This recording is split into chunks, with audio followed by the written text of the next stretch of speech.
Hello and welcome. Today we're in Hanover County, Virginia. We're at June Lynch's house where she has a large garden and she grows lots of different transplants for that garden. And this is something you can do also, but it's something that you should really think about. Consider all the aspects that go into raising small plants to go into the garden. And today let's take a few minutes and look at some of those that you can maybe think about, whether it's indoor production or production in this nice greenhouse she has here. So come on, let's go in and I'll show you some of the things that she does to grow her small plants.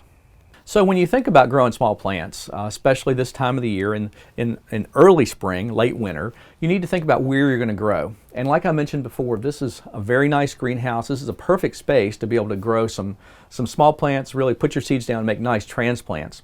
Some of the things I want to talk about what June does in here is she starts with some type of container. And we've got lots of different containers. She's got cell packs that are plastic. She's going to have some different ones, and they all are filled with media. So if we look here, she's got a nice media that she uses. It's more of a professional grade media, but you can find this at your local feed and seed store. It's got components of peat. It's a peat moss based media and has some perlite in it and some things like that. But this is it's not really soil. It's a soilless media, and it does a nice job. It's fairly sterile, and so this is what she uses for a lot of her transplants to put her seeds in. And if you see here, she's got different things. This plastic container, she's got some nice lettuce growing there.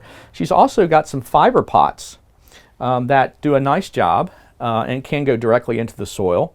And some other ones here, some Jiffy pots. And she's even got some eggshells and an egg carton that she uses. So there's lots of different choices here when you think about the types of containers that you're going to start your seeds in and grow. Now, a lot of the seeds and what's in here that we're seeing, because this is not a heated greenhouse, she's got a lot of cool season starts here. These will go into her garden eventually, but this gives her a nice jump start to get in the garden with a nice sturdy plant. She also uses things like this humidity dome, and you can put this over top of a bottom flat and it kind of just keeps the humidity up. So as you put those seeds down, you want to water them in good in whatever type of container you've got, but you want to be careful not to dislodge the seeds after you've put them down. And so what this humidity seed does later is it keeps it nice and moist around there so you get good germination. So many of the crops that we're thinking about will germinate anywhere from 4 or 5 days up to maybe 10 days it might take for certain crops.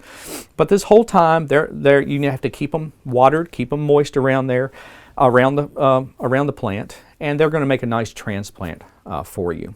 So a lot of things that she does in here to get these started and get ready to put them in the garden. And again, this nice greenhouse does a good job of keeping the warmth in here and really having a good conditions for growth. But let's go inside and see what she does in there with some grow lights and heat mats and some of the things that you might be able to try also. So this is a great example of the way that you can grow some small plants and a little different than the hobby greenhouse which June has, which is a little bit more expensive. This is very simple. We're inside, so we've got a temperature that's more like your home temperature. And June has some nice grow lights here, specifically with bulbs that are really made for growing plants. And she's got a nice heat mat. And this heat mat just plugs in and it provides some bottom heat to these plants and really gets them growing well. One of the things that you need to think about is watering these. Like we talked about even outside, you want to do that in here, maybe even a little more as it's a little drier in here. So she just uses a nice simple spray bottle to keep everything moist around the plants. And what she does is a lot of her spring, summer transplants, tomatoes and peppers, are done right in here. So lots of different ways you can think about starting seeds and growing your plants for the garden. The nice hobby greenhouse is one, and then something like this is another way. So really 2 different ways you can think about starting those seedlings for your garden.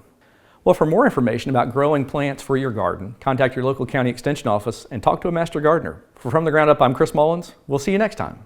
From the Ground Up is presented with the generous advice and assistance of Virginia Cooperative Extension. Visit their website at ext.vt.edu.